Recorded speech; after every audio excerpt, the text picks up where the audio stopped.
Bueno, amados, nuevamente es una alegría compartir otro día del Señor con todos ustedes, meditar en la palabra de Dios. Quisiera si me pueden acompañar al capítulo número 11 del libro Primera de Samuel.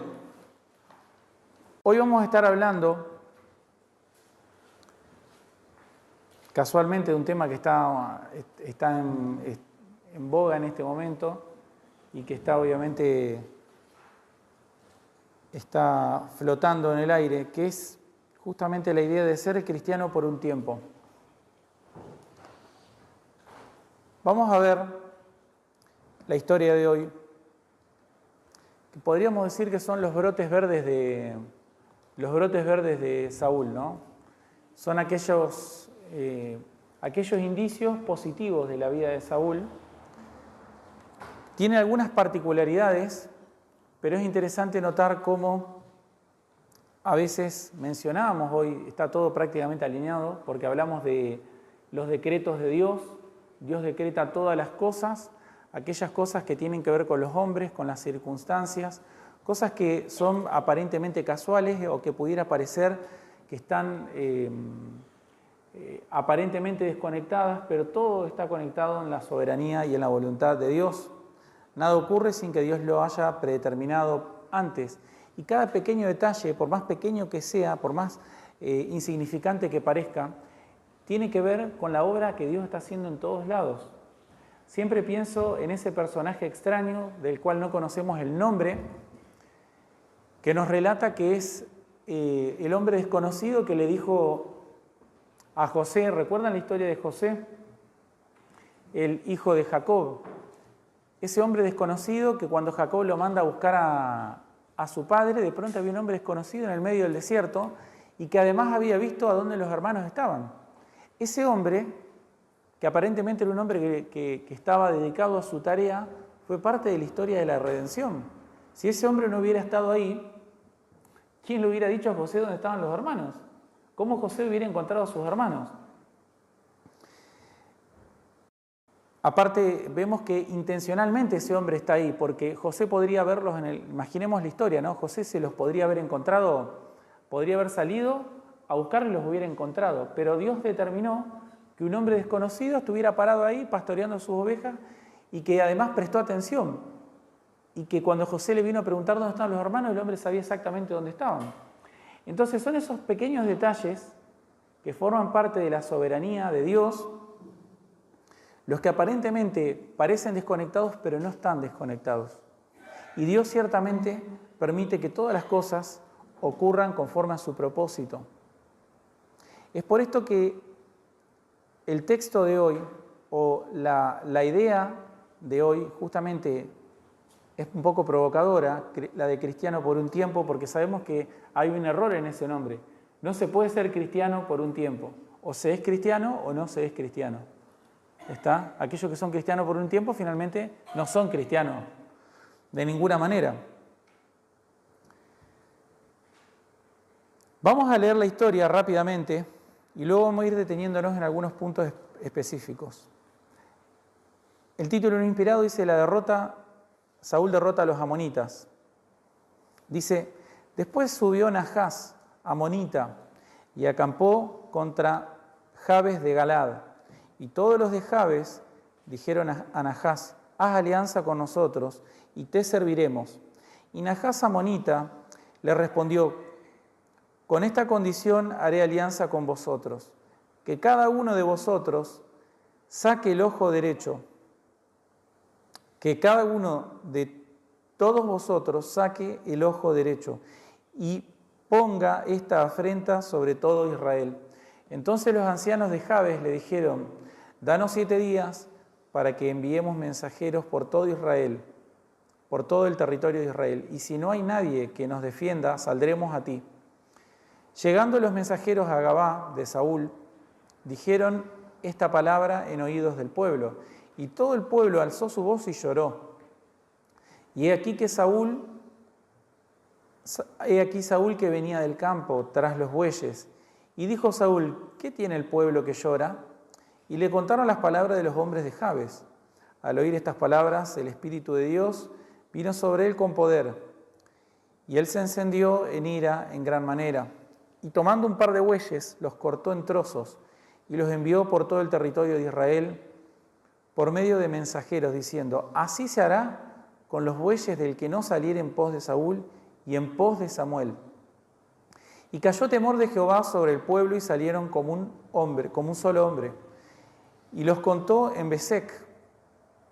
Y fueron los hijos de Israel 300.000 y 30.000 los hombres de Judá. Y respondieron a los mensajeros que habían venido: así les diréis a los de Jabes de Galad: mañana al calentar el sol seréis librados. Y vinieron los mensajeros y lo anunciaron a los de Jabes, los cuales se alegraron. Y los de Jabes dijeron a los enemigos: mañana saldremos a vosotros para que hagáis con nosotros todo lo que bien os pareciere. Aconteció que al día siguiente dispuso Saúl al pueblo en 3 compañías, y entraron en medio del campamento a la vigilia de la mañana, e hirieron a los amonitas hasta que el día calentó, y los que quedaron fueron dispersos de tal manera que no quedaron 2 de ellos juntos. El pueblo entonces dijo a Samuel: ¿quiénes son los que decían: ha de reinar Saúl sobre nosotros? Dadnos a estos hombres y los mataremos. Y Saúl dijo: no morirá hoy ninguno, porque hoy Jehová ha dado salvación en Israel. Mas Samuel dijo al pueblo: venid, vamos a Gilgal, para que renovemos allí el reino. Y fue todo el pueblo a Gilgal, e invistieron allí a Saúl por rey delante de Jehová en Gilgal. Y sacrificaron allí ofrendas de paz delante de Jehová, y se alegraron mucho allí Saúl y todos los de Israel. Bueno, esta es una historia de una victoria en realidad de Saúl. Ahora, ¿qué es lo que podemos aprender de esta victoria, de estos brotes verdes de Saúl? Cuando uno lee toda la historia de Saúl, lo que puede ver es que esto que estamos viendo realmente coincide con lo que Jesús dijo en Mateo 13, del 20 al 21. Dice, Jesús está explicando ahí una parábola y dice: y el que fue sembrado en pedregales, este es el que oye la palabra y al momento la recibe con gozo, pero no tiene raíz en sí, sino que es de corta duración. Pues al venir la aflicción o la persecución por causa de la palabra, luego tropieza. Pudiera ser que Saúl se identificara con este texto, porque vemos que fue una situación crítica la de que aparentemente lo llevó a Saúl, más adelante lo veremos, a terminar equivocándose gravemente en su ministerio y en su llamado. Fue una situación aparentemente inesperada, como lo que menciona el Señor, dice: pues al venir la aflicción o la persecución por causa de la palabra, luego tropieza. Pudiera ser este caso, pudiera ser también el caso de los espinos. Recuerdan las plantas que crecen entre espinos, que es el afán del mundo y el engaño de las riquezas, lo que termina apartando a las personas. No importa el caso, no importa si estamos hablando de que Saúl era una semilla entre rocas o una semilla entre espinos. Lo que estamos seguros es que efectivamente es un hombre que cayó de su ministerio, es un hombre que fracasó en su llamado y es un hombre que trajo mucho dolor al corazón del profeta que lo había ungido, que es el profeta Samuel, pero también mucha desgracia a la nación de Israel. Podemos encontrar en realidad bastantes similitudes entre Israel y entre Saúl. Es decir, ¿qué similitudes pudiéramos hallar a la luz de lo que hemos estado viendo? Bueno, son personas que han tenido grandes privilegios. Saúl fue investido con grandes privilegios de parte de Dios y la nación de Israel también fue una nación ciertamente privilegiada, como nos menciona la carta a los romanos, ¿no? Es decir, hasta el Salvador viene de la nación de Israel, una nación ciertamente privilegiada. Ahora, su fin fue terrible, su fin fue haber sido desechados de la peor manera, y lo mismo ocurrió con Saúl. Entonces, ¿qué es lo que nos puede enseñar la historia que vimos en el día de hoy? Que es una historia positiva. Lo que podemos ver, que ya es lo que hemos visto, es que una persona goce de grandes privilegios espirituales no significa que luego los vaya a aprovechar y que luego vaya a dar gloria al Señor por esos privilegios.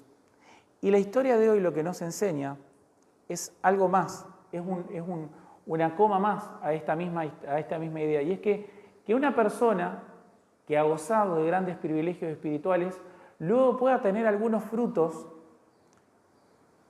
sea alguien realmente separado para Dios. Es decir, podemos estar ante una persona que ha tenido grandes privilegios espirituales y que además ha dado algunos frutos, pero luego eso no significa que vaya a permanecer en Cristo. De muchas de estas personas se podría decir lo mismo que dice Filipenses 3:18. Por ahí andan muchos, de los cuales os dije muchas veces, aún lo digo llorando, que son enemigos de la cruz de Cristo.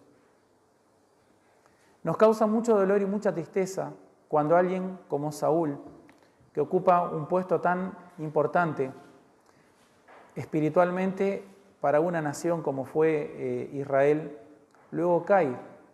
Pero no es cierto que esto pasa siempre y ha continuado pasando a lo largo de los siglos.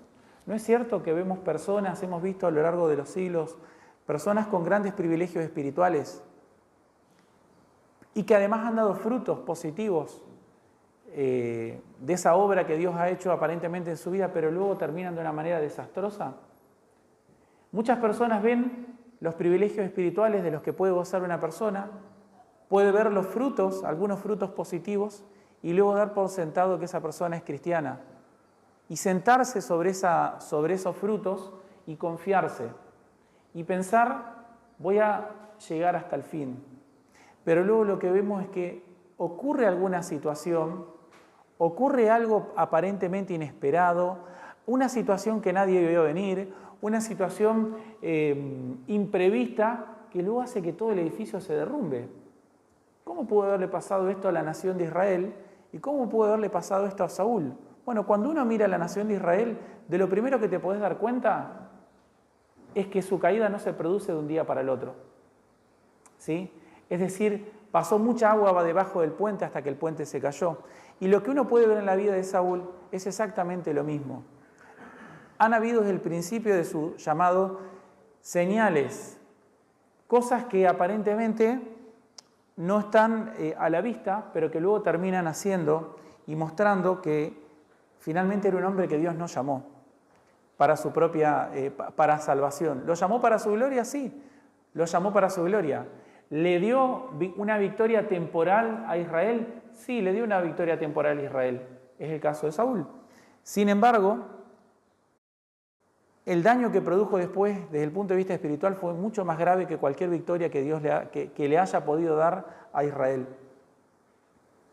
Pienso siempre en grandes comienzos que son alentadores, pero luego podemos ver tristes fracasos. Uno de los casos históricos un poco más recientes está relatado en el libro de Las Raíces Bautistas de los Estados Unidos, donde uno puede ver cómo un país que fue fundado sobre bases cristianas, luego ha sido la cuna de las peores sectas de la historia, luego ha sido la nación de la que se han digitado las peores ideologías, las más anticristianas de todas, las más dañinas de todas, las más perjudiciales, como ese mismo lugar del cual salieron las misiones que evangelizaron a todo el mundo, de ese mismo lugar luego terminaron saliendo las peores ideologías fomentadas por Satanás y sus esbirros y que han sido de gran perjuicio para la Iglesia y para el cristianismo. Cuando uno mira el libro y cuando uno mira las causas que da varias causas. Una de las causas es justamente el rechazo, habla justamente que lo hablamos hoy, es el rechazo a la soberanía de Dios. ¿Qué ocurre? Como Estados Unidos fue el primer país de la historia moderna, el primero fue Grecia, pero luego el primer país de la historia moderna en tener una democracia. ¿Qué ocurre? Cuando las personas de pronto tienen el derecho de elegir a sus representantes, la idea de un rey que digita todas las cosas de los cielos, que ha determinado, la idea de un rey a estas personas les parece nefasta, les parece horrible la idea de alguien que es capaz de controlar todas las cosas de su reino. Claro, justamente esa es una de las contradicciones que tiene la democracia. Eso, sumado efectivamente al mal testimonio que ha tenido la Iglesia, lo que produjo fue un declive dentro de las iglesias bautistas hasta llevar realmente a una apostasía generalizada y a una desaparición. Los bautistas modernos en realidad no son, es decir, una desconexión entre los primeros bautistas, de los puritanos de Inglaterra, que luego se van hasta los Estados Unidos en busca de una libertad religiosa más plena y traen una ola de bendición a las colonias británicas en América. Y finalmente ese ambiente de libertad que se respiraba, finalmente terminó siendo, por así decirlo, los cimientos sobre los cuales todas las otras libertades emergieron, no solo la libertad de conciencia y la libertad religiosa, que es la más importante de todas. Si hay una libertad importante de la que gozamos hoy nosotros, es la libertad de conciencia y la libertad de religión. Es decir, el hecho de vos poder adorar a Dios conforme a tus propias convicciones es una de las libertades más maravillosas que gozamos nosotros hoy en día. Sin embargo, el hombre no se contenta con esas primeras libertades, sino que va por todas las libertades y luego las convierte en libertinaje, ¿no? Y finalmente lo que terminó ocurriendo es que una nación que estaba llamada a ser luz de la nueva Israel, digamos, ¿no? Luz a las naciones, termina siendo la usina de Satanás para atacar de la peor manera a la iglesia que uno pudiera imaginar. ¿Cómo ocurre la caída entonces de una nación así? Bueno, ocurre de la misma manera que pasó con Israel y ocurre de la misma manera que pasó con todos los líderes que Dios ha puesto en Israel y que luego han caído. Y también pudiéramos extender esto a cada uno de nosotros. Ocurre de la misma manera con cada uno de nosotros.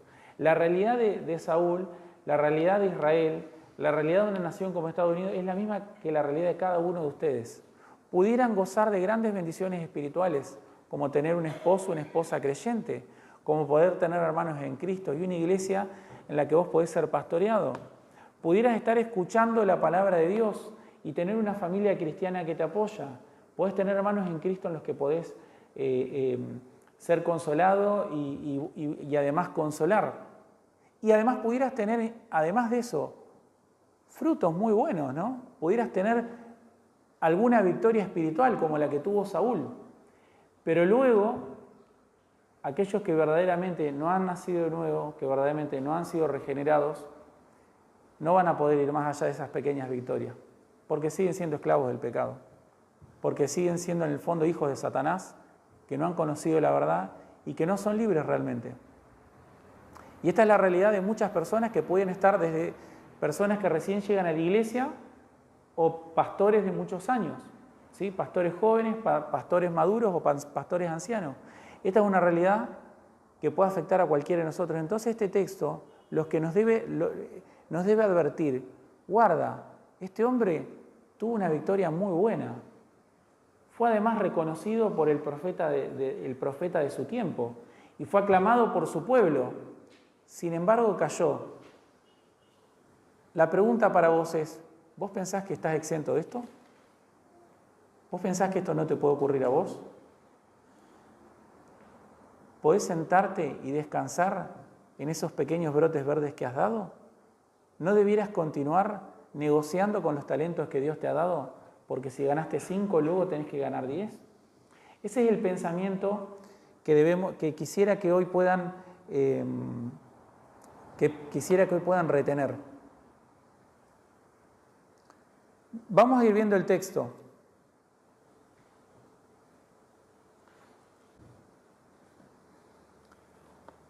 De los versículos 1 al 3,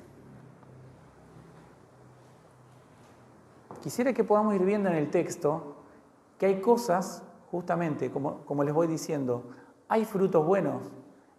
En Saúl, por supuesto que los hay. Y en Israel hay algunos frutos buenos, por supuesto que también los hay. Sin embargo, siempre hay cosas que uno empieza a ver que quedan de alguna manera sueltas. Hay una mentalidad que nunca realmente se termina de cortar, nunca se termina de romper, nunca se termina de santificar, por así decirlo. Versículo 1 al 3. Dice que subió Nahás amonita y acampó contra Jabes de Galad.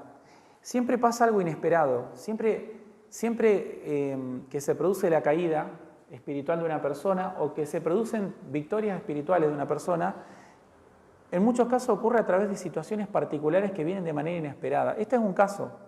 En este caso vemos justamente que la situación es la misma.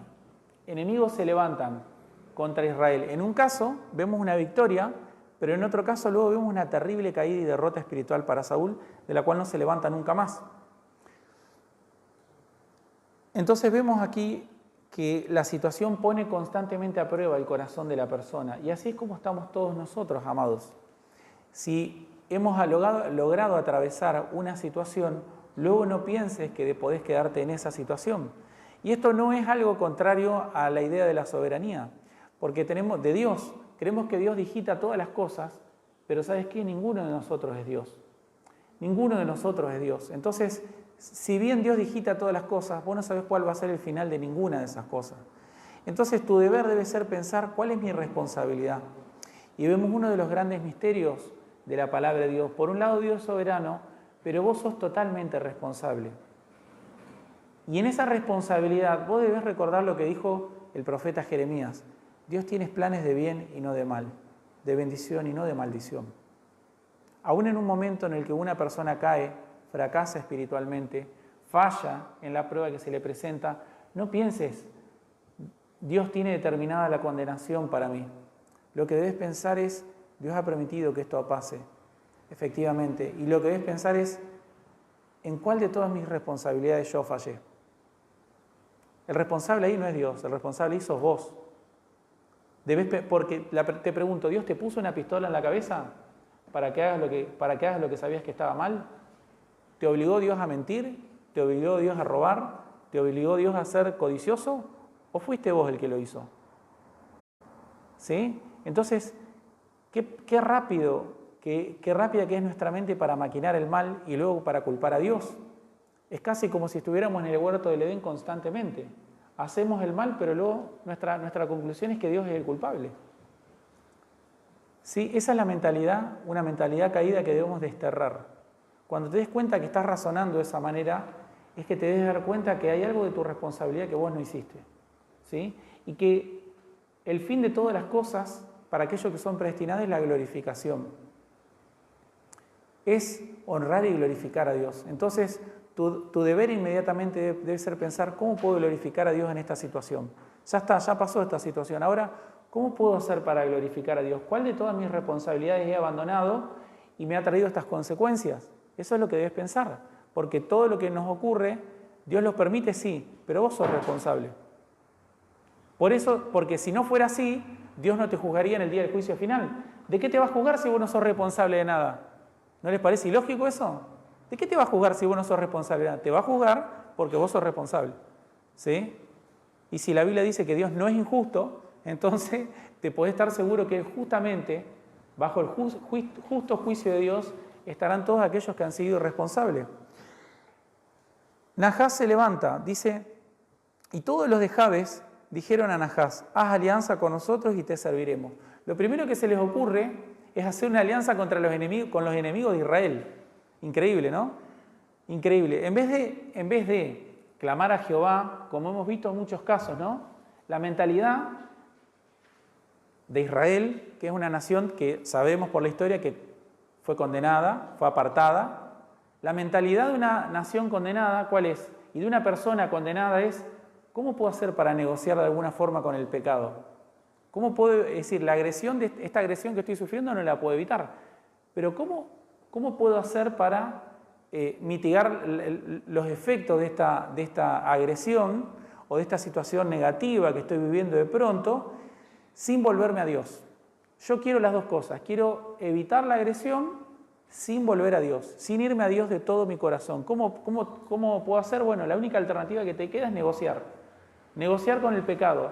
A ver qué se puede lograr, qué podemos conseguir. Yo te doy una parte, te sirvo y vos me das otra. No me agraviás, no me destruís, digamos, ¿no? Me quedo en Israel, estoy en Israel, pero en un pacto con el enemigo, ¿no? Y así es como funciona una mente condenada. la mente de una persona que no ha sido regenerada. Y Najás amonita les respondió, y esto es lo que el pecado siempre responde. Esto me encanta porque es una muy buena ilustración. Esto es un enemigo real, es una persona histórica. Najás significa su nombre serpiente. También pudiera significar el que practica a la adivinación, ¿sí? Y le respondió con esta condición: haré alianza con vosotros, con esta condición, que cada uno de todos vosotros saque el ojo derecho y ponga esta afrenta sobre todo Israel. La condición que el enemigo siempre va a pedir, esta es la condición: no te va a matar inmediatamente, pero te va a arruinar de tal manera que espiritualmente seas infructuoso. Vos querés, de alguna manera, no ser agraviado por esta situación que te ocurre de pronto, pero al mismo tiempo no querés ir a Dios. Bueno, hay una forma, hay una alternativa. La alternativa es ceder tu capacidad de batalla, tu capacidad de lucha, tu capacidad de resistencia al pecado, ¿sí? De tal manera, no que te mueras, de tal manera que seas infructuoso espiritualmente, de tal manera que no puedas luchar. A una persona que le quitaban un ojo no puede tensar el arco. Y además le queda un flanco descubierto. Los hombres tenemos peor visión panorámica que las mujeres. Es peor, el hombre es como que es un caballo, digamos, que tiene nuestra visión panorámica está muy centrada. Entonces, si a vos te quitan un ojo, ciertamente estás muy débil. Ciertamente perdés una gran capacidad de combate si sos, por ejemplo, manejás una espada o manejás una lanza, algún elemento punzante. Entonces, este es el trato. Si vos querés no sufrir las peores consecuencias de la situación que te ocurre, que te enfrenta, y al mismo tiempo no querés volverte a Dios, podés hacer un pacto. Pero es a costa de que de que te mantengas, está bien, no te voy a agraviar más. No necesito que te separes, no necesito que te divorcies, tampoco que dejes que caigas en la ruina económica. No necesito eso. Lo único que necesito es que te mantengas en la infructuosidad espiritual. Que cedas tu capacidad de lucha de tal manera de que no seas peligroso para el enemigo. Te podés quedar en el pueblo de Dios. ¿Estás en pacto con Dios? Quédate en el pacto de Dios. Pero tenemos un pacto vos y yo también, ¿sí? Podés estar dentro del pueblo de Dios, pero al mismo tiempo me servís a mí. Y yo te dejo tranquilo, ¿sí? Parece una ilustración casi espiritual, ¿no? ¿No les parece que es casi espiritual? Esto es lo que Najás le propone. Entonces los ancianos de Jabes dijeron: déjanos 7 días para que enviemos mensajeros por todo el territorio de Israel, y si no hay nadie que nos defienda, saldremos a ti. Miren la fe, ¿no? La fe que tenían estos hombres, hombres de fe eran. Se habían dado por vencidos. Llegando los mensajeros a Gabá de Saúl, es decir, estos hombres son galaditas. ¿Recuerdan? Es uno de los hijos de Jacob, Galad. Bueno, Saúl está en Gabá, en otra tierra que es Benjamín. Llegaron los mensajeros de Gabá a Saúl, dijeron estas palabras en oídos del pueblo, y todo el pueblo alzó su voz y lloró. Y aquí que Saúl venía del campo tras los bueyes y dijo: ¿qué tiene el pueblo que llora?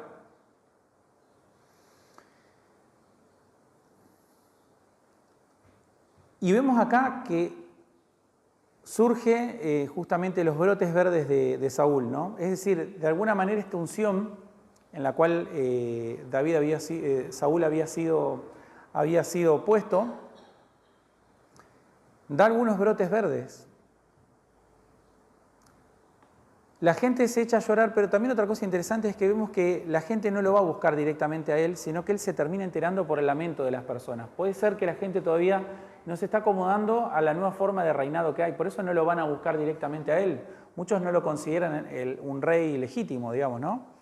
Recuerdan que hubo un grupo de gente que se negó a reconocerlo como rey y no le dieron ofrendas. Entonces las personas, en vez de ir al rey, directamente lo que hacen es se ponen a llorar por la situación. Y vemos que Saúl tiene una manifestación espiritual. Dice, al oír estas palabras, versículo 6, el espíritu, es decir, Saúl está conversando con estas personas a las cuales él preguntó. Él estaba hablando con alguien. ¿Qué tiene el pueblo que llora? Y le contestaron las palabras de los hombres de Jabes. Es decir, no eran los hombres de Jabes los que estaban hablando ahí. Evidentemente había un grupo de personas que al escuchar lo que estaba pasando, Saúl pregunta, ¿qué le pasa a la gente que está llorando? Y le dijeron lo que los hombres de Jabes habían dicho. El rey Nahás nos sitió y nos dijo que nos quiere sacar el ojo derecho. Entonces estamos angustiados porque no sabemos qué va a pasar. Al oír estas palabras, versículo 6, el Espíritu de Dios vino sobre él con poder y él se encendió en ira en gran manera. Y tomando un par de bueyes los cortó en trozos y los envió por todo el territorio de Israel por medio de mensajeros diciendo, así se hará con los bueyes del que no saliere en pos de Saúl y en pos de Samuel. Vemos acá que él involucra a Samuel en esto. Es decir, no sabemos si él le preguntó a Samuel si efectivamente él estaba involucrado en la decisión, pero él toma una decisión. Y él dice, el que no viene en pos de Saúl y de Samuel, cita la autoridad de Samuel, va a sufrir este daño en sus propios bueyes. Y el espíritu de él había venido sobre él. Ahora la pregunta es, el espíritu de Dios, él está hablando con un grupo de personas, el espíritu de Dios viene, cae sobre él. La pregunta es, con todo esto, ¿me asegurás además que Saúl no era un creyente verdadero? Un pentecostal que mire esto, dice este hombre teóricamente inevitablemente tendría que ser, digamos, un hombre de Dios, digamos, ¿no? ¿Cómo podemos pensar que un hombre sobre el cual el Espíritu de Dios cae de esta manera, luego termine cayendo de la fe? Es un poco contradictorio. En esto podríamos darle la razón a algunos que piensan que la salvación se pierde, porque el Espíritu de Dios puede caer sobre vos, literalmente caer sobre vos, y al mismo tiempo luego perderte. Y la respuesta, yo coincido con un teólogo bautista que se llama Robert Bergen, y él dice sobre este caso, sobre el Espíritu de Dios, dice, el narrador proyecta, es decir, Samuel, que es el que escribe esta historia, proyecta ingeniosamente una sombra sobre el momento de gloria de Saúl al referirse a la presencia divina como el Espíritu de Dios. No lo llama el Espíritu de Jehová o el Espíritu del Señor. Aunque ambas frases se refieren al mismo ser, este sutil cambio en el lenguaje priva a Saúl de una asociación directa con el Dios del pacto de Israel. Se mencionan 5 israelitas que recibieron el Espíritu del Señor. Desde Génesis a Segunda de Reyes, es decir, desde el Génesis hasta más allá de esta historia que estamos leyendo, el Espíritu del Señor cae en 5 personas. Una de esas personas es Otoniel, un juez, Gedeón, Jefté, Sansón, David. El Espíritu de Dios cae de esta manera sobre ellos, en Otoniel, en Gedeón, en Jefté, en Sansón y en David. Estas personas, además de estar entre los héroes de la fe, ¿sí? ¿Qué otra cosa tienen en común? Bueno, que la referencia bíblica a cómo el Espíritu de Dios cae sobre ellos está asociada al pacto de Dios con Israel. Se menciona el Dios de pacto, no se menciona simplemente el Espíritu de Dios de una manera tan general. La única otra persona de la que se dice que recibió el Espíritu de Dios de esta manera fue el profeta Balaam, que es un profeta pagano, que está en Números 24, versículo 2, que finalmente causó gran daño a Israel. Entonces esta es la conclusión que podemos ver, que Dios efectivamente puede permitir que su Espíritu caiga sobre una persona en algún sentido espiritual, más esa persona solo obtiene beneficios morales. Es decir, no es una persona, es decir, cambia su disposición hacia el bien, digamos, por así decirlo.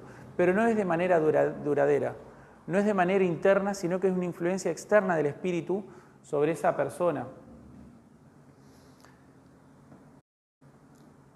Y vemos justamente que coincide esta expresión que utiliza Samuel con la misma expresión que ocurrió con el profeta Balaam.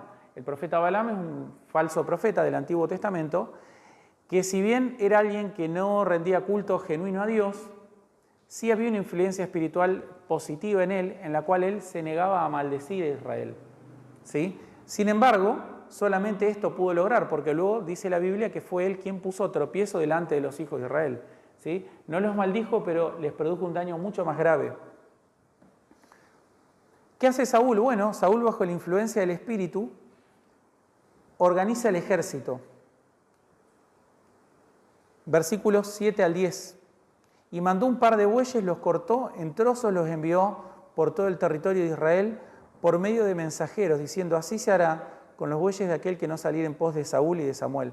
Entonces él organiza el ejército, reúne 330.000 personas. Posiblemente este texto llama la atención porque los diferencia, ¿no? Porque dice que vinieron 300.000 personas de Israel y 30.000 de Judá. Llama la atención en la forma en la que lo divide, pero puede ser porque Judá en realidad era la tribu encargada de alguna forma del trono de Israel, digamos, ¿no? Entonces, tal vez de manera furtiva, el Espíritu Santo está mostrando que claramente la tribu más grande en número era la tribu de Judá. Y era la que aportaba mayor cantidad de guerreros per cápita, por así decirlo, ¿no? Saúl reúne el ejército y vemos la astucia de los hombres de Jabes. Los hombres de Jabes engañan a los enemigos. Versículo 10. Aconteció que los de Jabes dijeron a los enemigos: mañana saldremos a vosotros para que hagáis con nosotros todo lo que os bien pareciere. Es decir, la gente, miren la astucia, ¿no? de esta gente de Jabes de Galad, son israelitas. Recuerden que al principio habían pensado en negociar con los amonitas. La tribu de Amón, no es una tribu, el pueblo. El pueblo de Amón son descendientes de Lot. Es decir, que hay cierto parentesco entre Israel y los amonitas, porque Lot, recuerden que era el sobrino de Abraham. Es decir, que étnicamente no son muy diferentes, digamos, los amonitas de los israelitas. Entonces Saúl organiza el ejército y les dice en el versículo 9: respondieron los mensajeros que habían venido: así diréis a Jabes de Galad, mañana al calentar el sol seréis librados. Y vinieron los mensajeros y anunciaron a los de Jabes de Galad, los cuales se alegraron. Pero luego los de Jabes van y engañan a los enemigos y le dicen: bueno, mañana vamos a salir a ustedes como bien les pareciere y hagan con nosotros lo que bien les pareciere. Y ahí entra Saúl, versículo 12. Entonces el pueblo dijo a Samuel: ¿quiénes son los...? Perdón, versículo 11. Aconteció que al día siguiente dispuso Saúl al pueblo en 3 compañías y entraron en medio del campamento a la vigilia de la mañana e hirieron a los amonitas hasta que el día calentó, y los que quedaron fueron dispersos de tal manera que no quedaron 2 de ellos juntos. Saúl tuvo un éxito impresionante en esta batalla. Saúl pudo haber conocido, por ejemplo, la historia de Gedeón y la derrota de los madianitas, porque Gedeón hizo algo parecido: divide el ejército en 3 partes y ataca de noche. Es decir, la estrategia que está siguiendo es la misma, nada más que se combina con el engaño que la gente de Jabes de Galad le proporciona a los enemigos. Finalmente vemos algunos gestos, como yo les digo, algunos gestos que son, no solamente él lidera al pueblo, él hace cosas bastante positivas. Por un lado, vemos en Saúl la paciencia y la oportunidad del reclutamiento del ejército y luego para atacar. Vemos la capacidad de indignación moral. Vemos la capacidad, la habilidad para evaluar la situación y desarrollar un plan de acción viable y comunicar este plan de manera convincente a las personas para que estén motivadas y darles confianza. Vemos también algo que justamente que es un buen fruto. Versículo 12. Con semejante victoria de Saúl, claro, todos sus adversarios políticos quedaron muy mal vistos. El pueblo entonces dijo a Samuel: ¿quiénes son los que decían: ha de reinar Saúl sobre nosotros? Dadnos a estos hombres y los mataremos. En el furor por Saúl, claro, por la victoria que Saúl le había dado contra los enemigos que los habían aterrorizado, Nahás se confió, nunca se imaginó que los israelitas se iban a organizar también para atacarlo y destruirlo.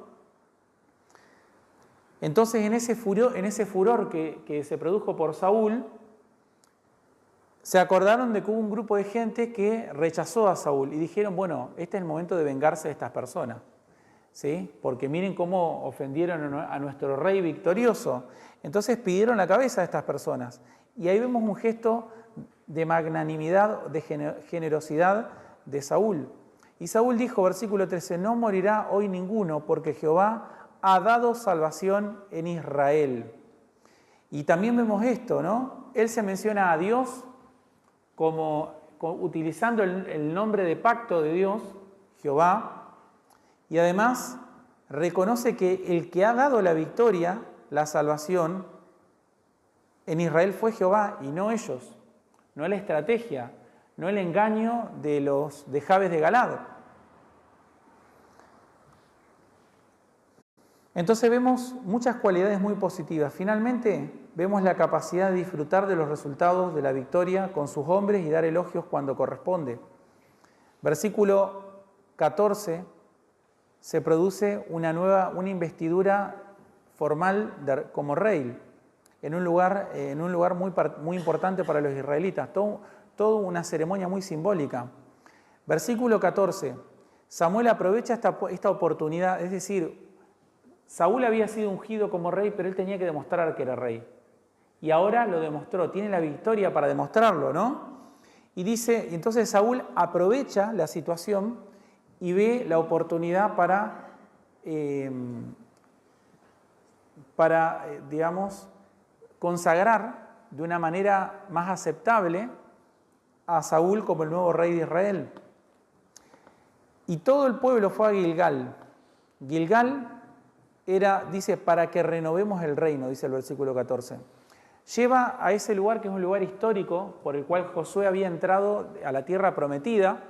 Era un lugar muy importante, un lugar donde a los israelitas pensar en ese lugar les recordaba en los grandes líderes que habían tenido. Les recordaba a Moisés, les recordaba a Josué, les recordaba que en ese momento ellos habían estado unidos antes de que la nación se divida en tierras.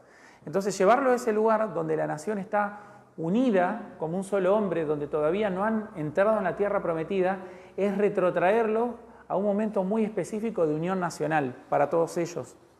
Y ahí es donde Saúl es ungido como rey, dice, y todo el pueblo fue a Gilgal e invistieron allí a Saúl por rey delante de Jehová en Gilgal. Y sacrificaron allí ofrendas de paz delante de Jehová, y se alegraron mucho allí Saúl y todos los de Israel.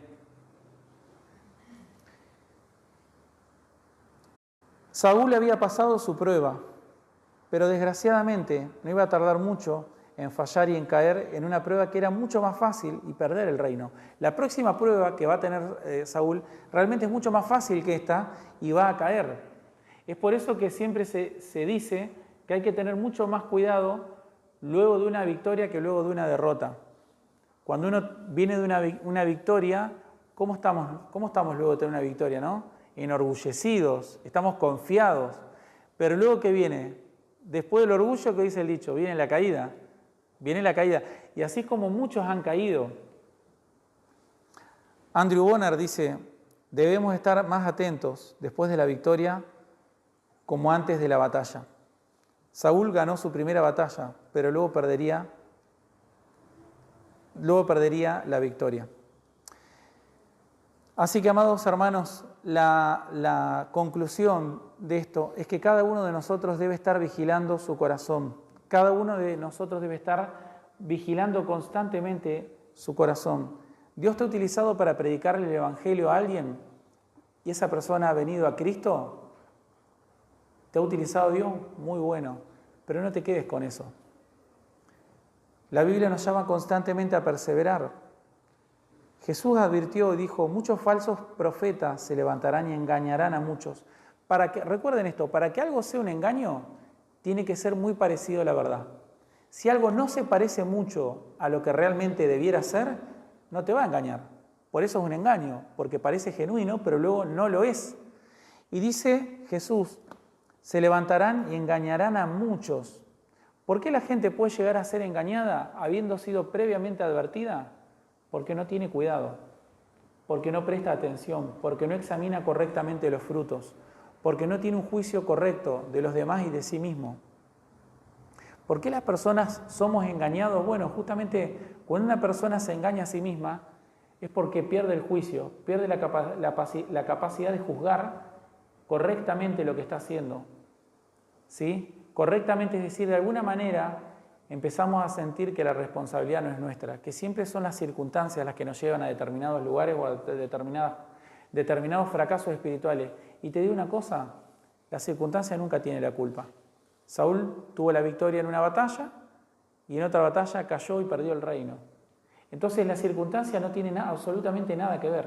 Yo prestaría más atención al propio corazón. Y el mensaje de hoy nos muestra que podés tener algún brote verde. Podemos ver personas que tal vez durante muchos años puedan aparentemente ser utilizados por Dios. Pudieran ser hombres que pudieran tener una gran influencia o poca influencia. Pudieran ser hombres que son simplemente padres de familia, diáconos en una iglesia. Pudieran ser que no tuvieran ninguna responsabilidad en la iglesia. Sin embargo, uno pudiera ver brotes verdes, pudiera ver frutos que podría decir, bueno, esta persona es un cristiano de verdad. Y esa misma persona incluso sentarse sobre sus méritos, sobre sus victorias, como hizo Saúl, como hizo Israel. Israel también estaba sentado sobre sus méritos. ¿Qué decían los israelitas? Nosotros tenemos a Abraham por padre. ¿Cómo podemos ser paganos e impíos nosotros? Y esa es la causa o la demostración justamente que finalmente termina indicando que alguien va a terminar de la peor manera. ¿Sí? Es la persona justamente que realmente no ha sido arraigada en Cristo.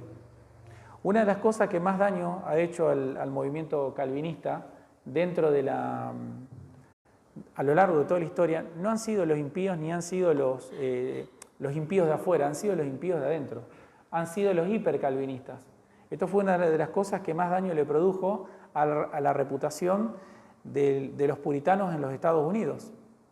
Es una de las cosas que más daño le produjo. Cuando vos a un norteamericano secular le mencionás, le hablás sobre el puritanismo, lo primero que piensa, no piensa en Joel Vicky ni en la Biblia de la herencia reformada, lo que piensas es en los juicios de Salem. Cuando vos le hablás a un norteamericano, y lo hice, le hablás a un norteamericano secular sobre el puritanismo en los Estados Unidos, lo primero que viene a su cabeza son los juicios que se hicieron en Salem, donde se quemaron a un montón de personas. Sí, eso es lo primero que piensa. No viene a su mente Matthew Henry, no piensa en John Bunyan, en Spurgeon, piensa en los juicios de Salem. ¿Sí? Piensa en que, sí, son los que fundaron las universidades de los Estados Unidos. Bueno, pero son universidades seculares. ¿Por qué pasó eso? ¿Por qué pasa eso? Bueno, eso pasa justamente porque se creen que son hijos de Abraham. Lo mismo que hacen los judíos. ¿Sí? O lo mismo que pudo haber pensado Saúl. ¿Sí? Que siempre iba a tener la victoria. Se sientan sobre los méritos, sobre lo que ya ha pasado y mira todos los privilegios que tengo espirituales. ¿Cómo me voy a caer yo? Y ese es efectivamente lo que piensa alguien que luego está a punto de caer. ¿Está? Entonces, amados, 1 Corintios 10:12 dice, así que el que piensa estar firme, mire que no caiga. Y todos los versículos que menciona previamente al versículo 12 de 1 Corintios 10, menciona todas las caídas que los israelitas tuvieron, que fueron una más grave que la otra. ¿Sí? No hay una gravedad de caída que vaya a hacer que una persona reflexione. ¿Está? A menos que haya un arrepentimiento genuino, a menos que haya un deseo genuino por buscar del Señor, por amar a Cristo, estaremos condenados al fracaso. Uno nunca debe sentarse sobre sus victorias espirituales o sobre los frutos que tenga eventualmente. Uno debe estar confiado en el Señor constantemente, confiando y buscando al Señor constantemente, perseverando hasta el fin. Jesús lo dijo cuando habló de los falsos profetas. Me encanta porque cuando Él habla de los falsos profetas, dice, y por haberse multiplicado la maldad, el amor de muchos se enfriará. pero termina con una palabra de aliento. Mas el que persevera hasta el fin, este será salvo. ¿Sí? Aunque esté lleno de falsos profetas y aunque el amor de muchos se enfríe, si perseverás hasta el fin, serás salvo. Y ese es el llamado del cristiano, es a perseverar constantemente. Terminamos con una oración. Padre nuestro que estás en el cielo, Señor, santificamos tu nombre. Ayúdanos, oh Dios, a no confiar en los privilegios espirituales que podemos tener, como es el de estar en un pueblo que busca tu nombre, como es el de recibir tu palabra, como es el de estar en la compañía de los santos. Ayúdanos a no confiar finalmente en nada de eso. Ayúdanos a no confiarnos a nosotros mismos, en nuestros propios méritos, en nuestras propias aptitudes, porque pudiéramos tener tantas como Saúl, sin embargo terminar luego negando la fe. Ayúdanos, Señor, a no poner nuestros ojos en eso. Ayúdanos a poner nuestros ojos en Cristo, para que podamos perseverar, correr la carrera, hasta que no estemos más en este mundo. Ayúdanos, oh Dios, porque sabemos que las caídas pueden venir hasta en el último segundo, antes de partir de aquí. Ayúdanos a perseverar hasta el fin, a retener la fe, a terminar la carrera dignamente. Te damos, Señor, toda la gloria y toda la honra. En el nombre de Jesús. Amén.